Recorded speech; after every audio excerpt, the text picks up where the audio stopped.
네, 그럼 계속해서 다음 발표를 소개해 드리겠습니다. 블록체인 기술 및 정책 세션의 두 번째 발표 순서인데요.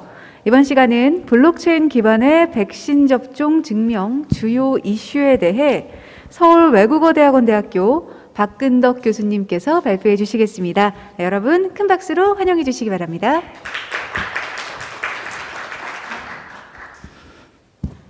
네, 안녕하세요. 저 서울외대 박근덕입니다. 간단하게 제 소개를 하자면 저는 대학원에서 블록체인을 가르치고 있고요. 현재 DID 기술 및 표준화 포럼의 정책분과를 맡고 있습니다. 그리고 ITUT 스터디 그룹 17과 ISO T307에서 그 블록체인 국제 표준화 활동을 하고 있습니다. 먼저 오늘 이 좋은 행사에 이렇게 초청해 주셔서 감사를 드립니다. 제가 오늘 말씀드리고자 하는 내용은 블록체인 기반의 백신 접종 증명 주요 이슈에 관한 내용인데요. 내용은 지금 굉장히 관심들이 많은 디지털 백신 여권 도입 방안을 위주로 해서 말씀을 드리고자 합니다. 오늘 내용은 배경 및 목적부터 시작을 해가지고 디지털 백신 접종 증명서 데이터 예시 순으로 말씀을 드리려고 합니다.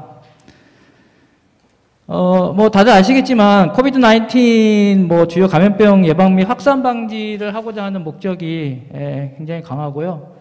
그리고 백신 접종 정보를 확인하고 이력 관리를 하기 위한 목적이 또 있습니다. 그리고 최근 DID가 이제 활성화가 되면서 모바일 신분증이라든가 모바일 백신 접종 증명서 같은 이런 증명서 간의 연계가 필요한 상황이고요.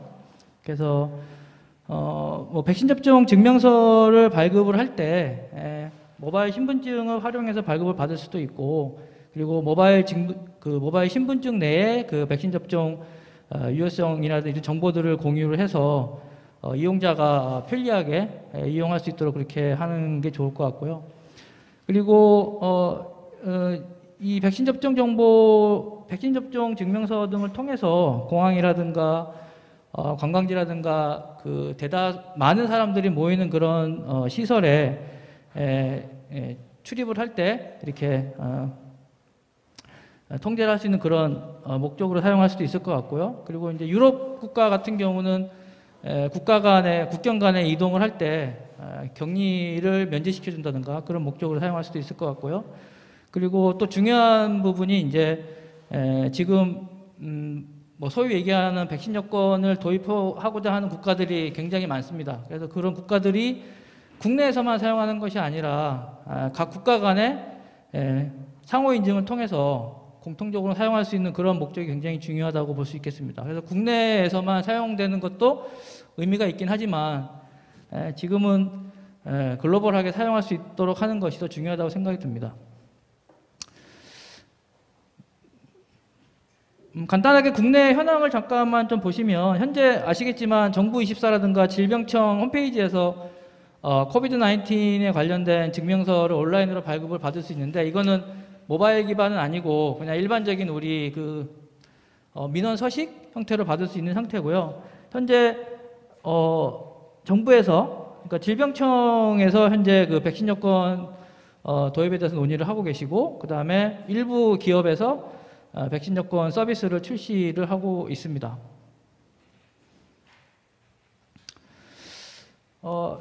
현재 국내보다는 해외에서 많은 국가들이 백신 여권 도입에 대해서 굉장히 적극적으로 나서고 있는데요. 지금 보시는 것처럼 많은 유럽에 있는 국가들과 그 다음에 미국, 그 다음에 중국에서 백신 여권을 도입을 추진하고 있습니다. 그래서 내용을 보시면 아시겠지만 영국 같은 경우는 모바일 앱 형태의 이제 백신 접종 증명서를 발급을 하고자 하고 있고요. 이스라엘은 역시 마찬가지로 녹색 여권이라는 것을 이제 발급을 하고 있고요.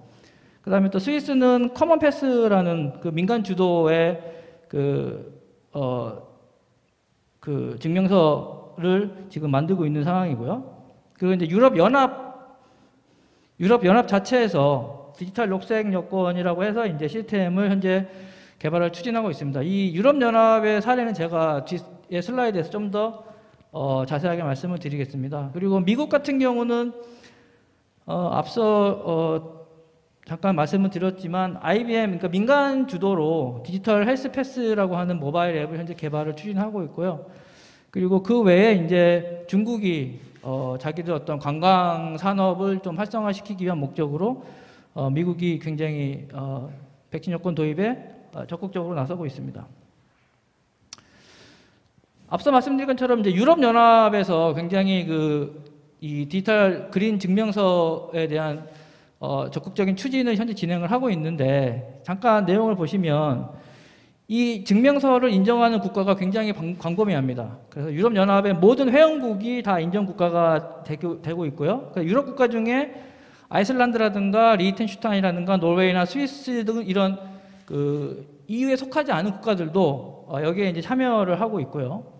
그 다음에 증명서를 발급하는 대상은 유럽연합 모든 회원국의 시민권자 그리고 가족 구성원. 그러니까 가족 구성원은 국적이 불문입니다. 그래서 이런 사람들한테 현재 무료로 발급하는 걸로 이렇게 진행을 하고 있고요.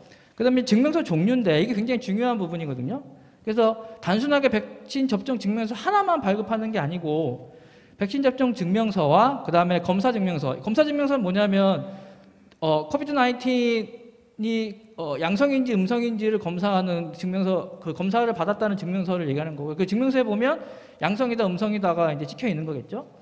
그리고 또 한 가지가 이제 회복 증명서인데, 회복 증명서는 뭐냐면 내가 코비드 19에 걸렸어요. 걸려서 병원에 가서 치료를 받고 완전히 회복됐다라는 걸 증명해주는 증명서입니다. 그래서 EU는 이 세 가지 증명서를 다 동시에 발급하도록 그렇게 진행을 하고 있고요. 그 다음에 이제 증명서 형태인데, 증명서 형태가 디지털 및 종이 형태로 발행하는 거는 괜찮다고 생각합니다. 왜냐하면 종이 형태는 이제 디지털 약자들이 주로 사용을 하기 때문에 반드시 종이 형태의 이제 증명서도 필요하다고 생각이 드는데, 문제는 이제 QR코드 방식으로 지금 하고 있다는 겁니다. 그래서 뒤에서 제가 좀 더 이제 설명을 드리겠지만 그 QR코드 방식의 어떤 적합하지 않은 어떤 그런 내용들이 많이 있거든요. 그래서 그런 내용들은 좀 더 뒤에서 설명을 드릴 텐데, 일단 EU에서도 QR코드 방식으로 현재 추진을 하고 있다. 그리고 증명서에 들어가는 정보는 뭐 증명서 식별자라든가 발행 날짜 뭐 이런 등등이 들어가게 돼 있고요. 그다음에 이제 이 증명서를 발급받은 사람의 개인정보가 이제 최소한으로 들어가게 돼 있죠. 지금 보시는 슬라이드는 이제 해킹에 관련된 부분인데요. 이미 이 해외에서는 이 백신 접종 증명서에 어떤 경제적인 가치가 있다 보니까 이 가짜 백신 접종 증명서를 이미 그 다크웹을 통해서 발행을 하고 있습니다. 실제로 판매를 하고 있고요. 그래서 이게 참 안 좋은 내용인데요. 물론 이제 사고 파는 거는 뭐 어쩔 수 없다고 치는데, 여기에 이 증명서를 사고자 하는 사람이 자기 개인정보를 입력을 해가지고 발급을 받는다는 거예요. 이게 굉장히 문제가 되는 상황이거든요. 그러니까 똑같은 어떤 천편일률적인 증명서가 발급이 되면 뭐 위변조 여부를 찾기가 참 쉬운데, 이렇게 내가 발급받은 것처럼 정보를 다 올바르게 집어넣어서 증명서를 발급을 하고 있기 때문에 굉장히 중요한 게 뭐냐면 이제 이 증명서를 누가 발급했는지, 그다음에 이 증명서가 과연 진짜가 맞는지 이런 부분을 꼼꼼하게 체크를 해야 되는 상황이 지금 돼버린 겁니다. 그냥 증명서만 발급하고 저 사람이 증명서를 갖고 있다라는 거 하나만 가지고 나 통과, 이거는 안 된다는 거예요. 그래서 그런 부분들이 이미 해킹을 통해서 여러 안 좋은 사례들이 나오고 있기 때문에 그런 부분들은 반드시 이런 그 백신 여권을 만들 때 반드시 참고를 해서 보완을 해야 될 사항이라고 판단이 들고요. 제가 앞서서 뭐 국제 표준화 부분은 제가 이제 참 활동을 하고 있다고 말씀을 드렸는데, 지금 제가 말씀드리고자 하는 건 뭐냐면 미국에 있는 뭐 유사한 기업들 있잖아요. 마이크로소프트라든지 오라클이라든지 뭐 세일즈포스라든지 이런 주요 민간 기업들이 주축이 돼가지고 백신 접종 이니셔티브라는 어떤 조직을 만들었어요. 그래서 걔네들이 이제 국제적으로 통용되는 백신 여권을 개발하자, 이렇게 합의가 된 겁니다. 근데 여기 보시면 아시겠지만 여기 이렇게 참여하는 기업들이 굉장히 빵빵한 기업들입니다. 굉장히 빵빵한 기업들이고요. 이 이니셔티브에서 추진하는 것도 스마트폰 앱이라든가 뭐 종이 증명서 형태로 이제 하는데 역시도 여기도 QR코드 방식을 현재 채택하려고 하는 것 같아요. 그리고 이제 뭐 앞에서 말씀드렸지만 이 증명서의 용도가 뭐 항공기 탑승이라든가 뭐 출근 퇴근 출근이나 등교 그다음에 어떤 행사에 참여하거나 뭐 백화점이나 이제 쇼핑할 때 쓸 수 있도록 그렇게 하겠다는 그런 이제 취지로 현재 진행을 하고 있습니다. 그런데 우리가 이 백신 접종 증명서 이제 향후에는 이게 이제 백신 여권이 되겠죠? 백신 여권에 대한 글로벌 서비스를 하려면 이게 주가 이제 시작이 이제 글로벌 서비스를 목적으로 해야 되는 거니까. 그래서 글로벌 서비스를 하기 위해서 우리가 가장 우선적으로 그 고려할 사항들이 몇 가지가 좀 있습니다. 그래서 제가 그 내용들을 좀 나열을 해봤는데, 일단 첫 번째는 이 증명서를 발급하고 보관은 휴대에도 포함이 됩니다. 그리고 이용, 그게 제출이죠. 그 다음에 파기를 할 때 이용자의 편의성이 강조가 돼야 됩니다. 이거는 굉장히 중요한 사항입니다. 이게 불편하게 되면 이걸 사용하지 않으려고 할 거고요. 그리고 이제 보안성에 대한 부분인데 그 증명서 자체의 위변조를 막아야 되는 부분이 있고요. 증명서 자체에. 그리고 그 증명서를 누가 발급했는지, 그리고 그 증명서를 제출한 사람이 진짜 본인이 맞는지를 반드시 확인해야 될 필요가 있다는 겁니다. 이게 왜 그러냐면 내가 허위 증명서를 가지고 통과하게 되면 이 증명서를 만든 목적이 코비드-19의 예방과 확산을 막으려고 하는 목적인데, 증명서를 제대로 확인하지 않고 코비드-19에 감염된 사람이 만약에 국경을 넘나들게 된다고 하면 아마 더 많은 확산 사례가 나타날 거라고 생각이 들거든요. 그래서 이거는 증명서 자체의 진위뿐만 아니라 증명서 발급자와 그 증명서를 이용하는 이용자, 제출자의 진위까지도 확인이 돼야 된다. 그리고 당연한 얘기지만 디지털 증명서랑 종이 증명서가 동시에 사용이 될 수 있어야 된다. 이건 디지털 약자를 위한 배려가 될 거고요. 그리고 이제 이런 것들을 하기 위해서는 지금 나와 있는 기술 중에 DID 기술을 활용할 수 있다는 겁니다. 그래서 DID 기술을 활용해서 기존의 신원관리 시스템과 증명서 발급 시스템을 연계를 한다는 거죠. 그래서 이거는 이용자 입장에서 봤을 때 굉장히 편리하게 시스템을 사용할 수 있는, 앱을 사용할 수 있는 그런 어떤 인프라를 제공해 주게 되는 것이거든요. 그리고 또 하나는 뭐냐면 현재 IATA에서 그 트래블 패스라는 제도를 운영하고 있거든요. 이 트래블 패스는 뭐냐면 밑에도 나와 있지만 그 코비드-19 검사 증명서예요. 이 사람이 양성인지 음성인지 판정해주는. 그래서 최근에 국경 간 이동을 해보신 사람이 있는지 모르겠지만 우리나라 인천공항에서도 코비드-19 검사를 합니다. 외국에서 들어온 사람들에 대해서.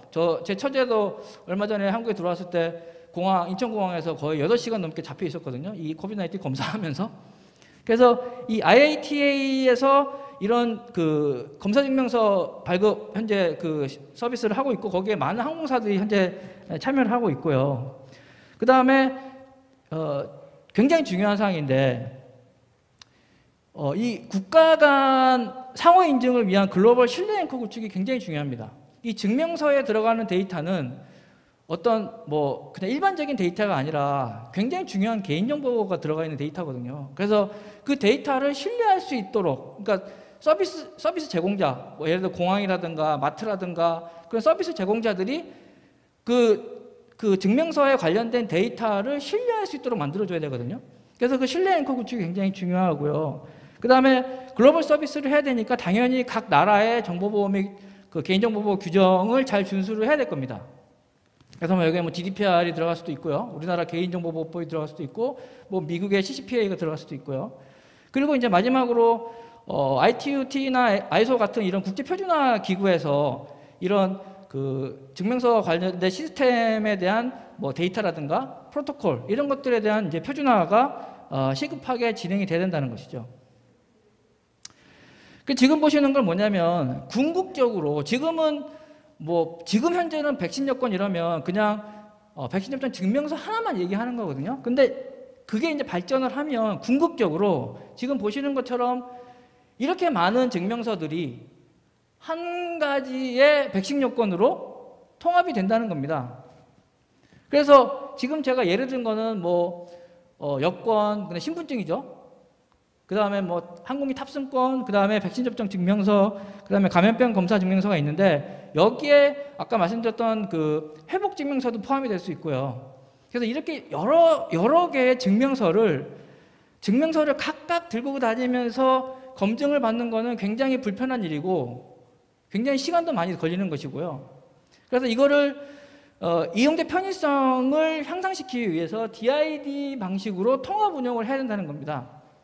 그러면 DID 방식으로 하게 되면 QR로 하는 방식보다 굉장히 보안성이라든가 편의성 부분에서 굉장히 장점이 많거든요. 그 부분 제가 뒤에서 다시 설명을 드리고요. 그래서 이렇게 궁극적인 백신 여권을 만들게 되면 모바일 디지털 백신 여권을 한 번 제출을 통해서 모든 정보들을 다 검증을 받을 수 있다는 겁니다. 굉장히 편리한 그런 시스템이 되는 것이죠. 그리고 지금 보시는 거는 제가 이제 그 블록체인 기반의 탈중앙화 서비스 모델을 하나 제시를 하는 것인데, 뭐 그림상은 굉장히 복잡해 보이지만 굉장히 단순한 구조입니다. 여기 보시면 이제 이용자가 있죠, 그죠? 이용자가 DID 발행자를 통해서 자기 신원을 증명하는 증명서를 발급을 받습니다. 그러니까 신분증에 해당되는 것이겠죠. 그래서 그 신분증을 가지고 발행자, 그러니까 백신 접종 증명서를 발급하는 기관에 가가지고 증명서를 발급을 받는 거예요. 그러면 자기의 신원지갑 있죠? 신원지갑 안에 백신 접종 증명서도 들어가는 것이고 자기 신분증도 같이 들어가 있는 거예요. 그래서 그런 중요한 정보들을 수탁 보관자한테 맡길 수도 있는 거고요. 거기에 보면 이제 뭐 아까 우리 오전 세션에 그 유재철 교수님이 전자 서명 얘기를 좋은 말씀 해주셨는데, 블록체인이나 DID는 다 전자 서명을 기반으로, 그러니까 PKI 기반의 전자 서명으로 다 이루어지게 되어 있습니다. 그래서 보안성을 향상을 시키고 있거든요. 그래서 수탁 보관자 쪽에 보관을 해서 내가 개인 키를 분실하더라도, 그러니까 분실 안 하는 거죠.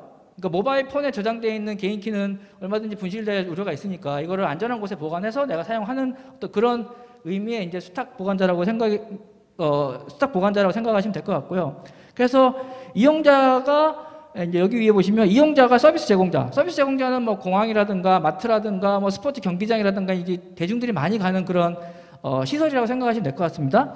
그래서 이용자가 서비스 제공자한테 증명서를 제출하면 서비스 제공자가 그 증명서를 검증을 하는 거죠. 근데 이 검증하는 단계가 단순히 그 증명서가 이 사람이 갖고 있는 증명서를 갖고 있는지만 확인하는 게 아니라 그 증명서의 내용이 맞는지, 그 다음에 이 증명서를 발급한 사람이 누군지, 이 증명서를 제출한 사람이 실제 이 사람이 맞는지까지도 동시에 검증을 해야 된다는 거예요. 그래야지 코비드-19의 확산을 막을 수 있다는 겁니다. 이 증명서 통해서.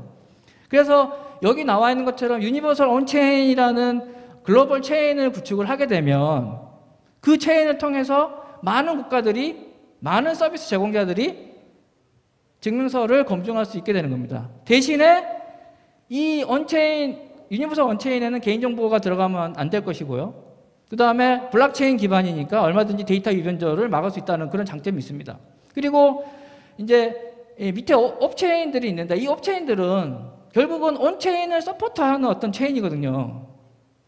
오프랬죠. 그래서 각 발행자들이 업체인에 관여를 하게 되고 여기는 뭐 얼마든지 개인정보가 포함이 될 수가 있습니다. 각 나라에서 운영하는 거니까, 각 기관에서 운영을 하는 거니까. 그래서 이 유니버설 온체인과 업체인들을 다 묶어서 신뢰 앵커를 만들어야 된다는 겁니다. 신뢰 앵커. 그러니까 신뢰 앵커는 뭐냐면 서비스 제공자가 증명서를 검증을 할 때 과연 신뢰할 수 있는 데이터가 들어가 있는지를 확인하는 거예요.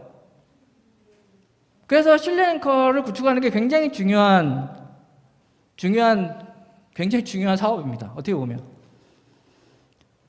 그리고 온체인 같은 경우는 제가 밑에다 적어놨지만 누구나 이용할 수는 있지만 노드 운영 및 관리에 권한을 부여하는 공개형 및 허가형 블록체인으로 구성을 해야 됩니다.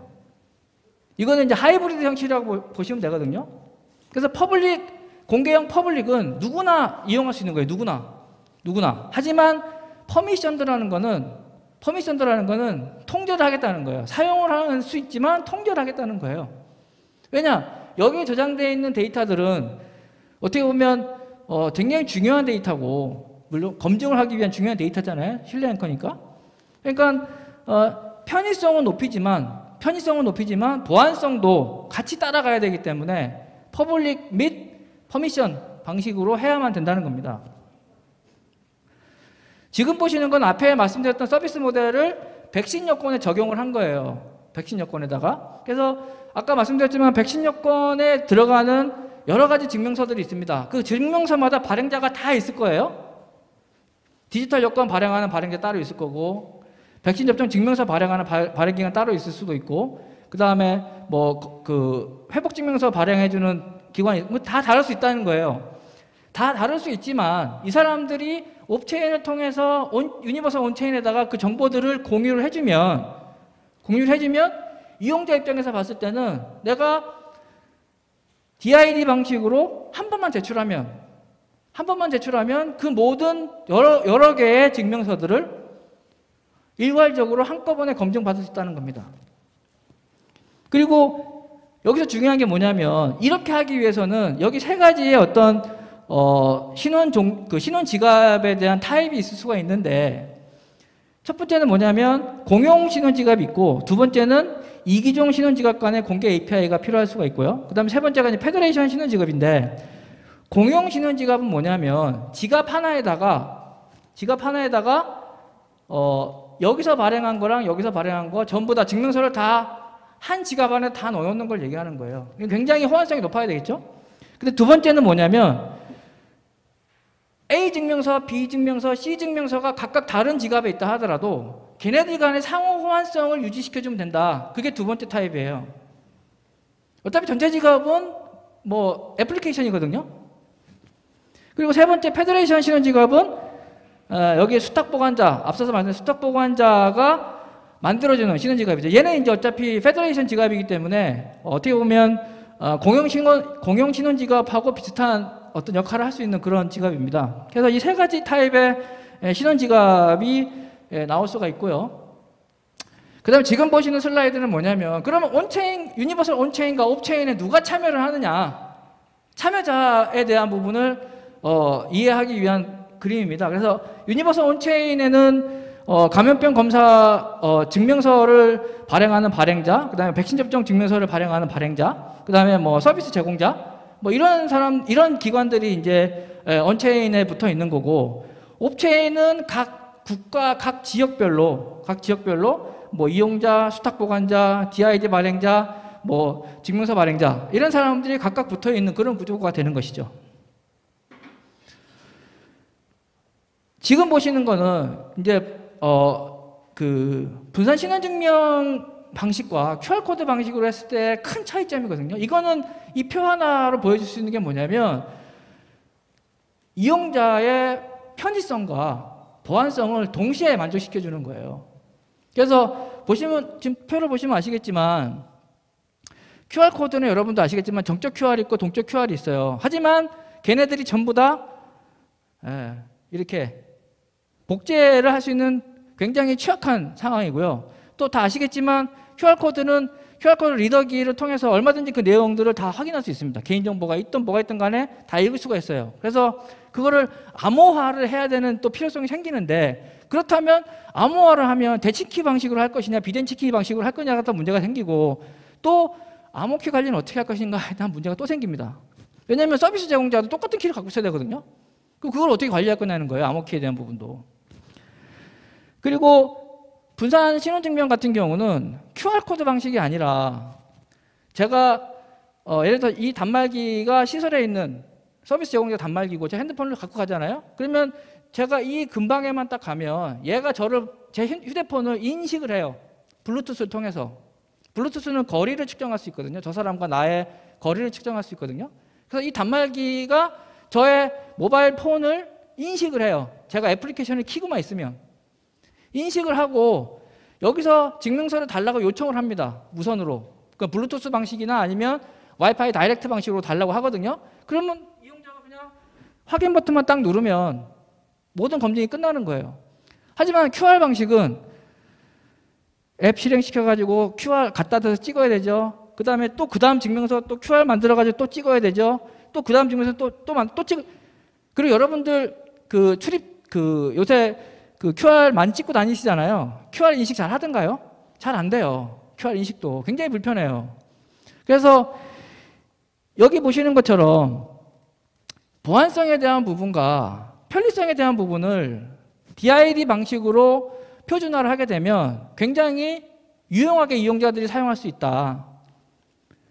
그래서 그런 부분들을 저희가 인식을 하고 유럽에서 이미 QR 방식을 가지고 시작하고 있으나 그건 이미 이제 시작 단계고요. 앞으로 좀 더 고도화를 시키고 글로벌 서비스를 하기 위해서는 QR 방식이 아니라 DID 방식으로 해야 우리가 공항 가서 줄 서지 않아도 빨리빨리 검사 증명받고 통과할 수 있다는 겁니다. 그리고 마지막인데요. 이거는 이제 백신 접종 증명서의 예시를 제가 보여드린 건데 뭐 내용은 보시면 되게 간단합니다. 뭐 증명서 정보가 들어가고 접종자의 개인정보 최소한에 들어가겠죠. 최소한의 이름이랑 생년월일 정도 들어가면 될 것 같고요. 그 다음에 이제 접종 정보가 들어가죠. 내가 무슨 백신을 맞았고 언제 맞았고 어디서 맞았고 하는 정보가 들어가요. 마지막에 들어간 이게 중요한 거거든요. 전자서명 정보가 들어가야 돼요. 그래서 전자서명 정보가 들어가서 이 증명서를 누가 발행을 했는지, 그 다음에 이 증명서를 발급받은 사람이 누군지를, 그러니까 증명서에 나와 있는 사람하고 실제로 이걸 제출한 사람이 맞는지를 확인을 해야 되거든요. 그러려면 전자서명이 필요하다는 거예요. 지금 나와 있는 기술 중에 전자서명이 가장 좋은 기술이에요. 제가 볼 때는요. 그래서 전자서명을 통해서 증명서의 진위성뿐만 아니라 그 제출자의 신원까지도 다 확인을 해야 궁극적으로 코비드-19이 확산되는 것을 막을 수 있다. 증명서 하나 갖고 다닌다고 다 끝나는 게 아니다.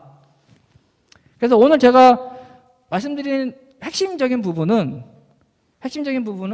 DID를 통해서 여러 개의 증명서를 일괄적으로 처리할 수 있도록 해야지 QR코드 방식은 좀 적합하지 않다. 그리고 또 한 가지는 QR코드 방식으로 하게 되면 보안성에 문제가 있다. 신원 확인도 안 되고 누가 발행했는지 확인이 안 되고 전자서명이 없거든요. 그래서 전자서명을 통해서 반드시 발행자와 제출자를 확인해야 된다. 그게 블록체인 기반의 DID로 할 수 있다는 겁니다. 예, 오늘 제가 준비한 내용은 다 말씀드렸습니다. 감사합니다. 네, 교수님 발표 잘 들었습니다. 최근에 이 백신 여권에 대한 이야기가 많이 나오고 있어서 아마 청강님 여러분들도 많이 궁금하셨을 텐데요. 지금 말씀해 주신 발표를 통해서 좀 향후에 이 백신 여권을 글로벌 서비스로 제공하기 위해 어떤 것들을 고려해야 되는지 함께 고민해보고 생각해 볼 수 있는 시간이었던 것 같습니다. 네, 좋은 강연 해주신 박근덕 교수님께 다시 한번 감사의 말씀 드립니다. 고맙습니다.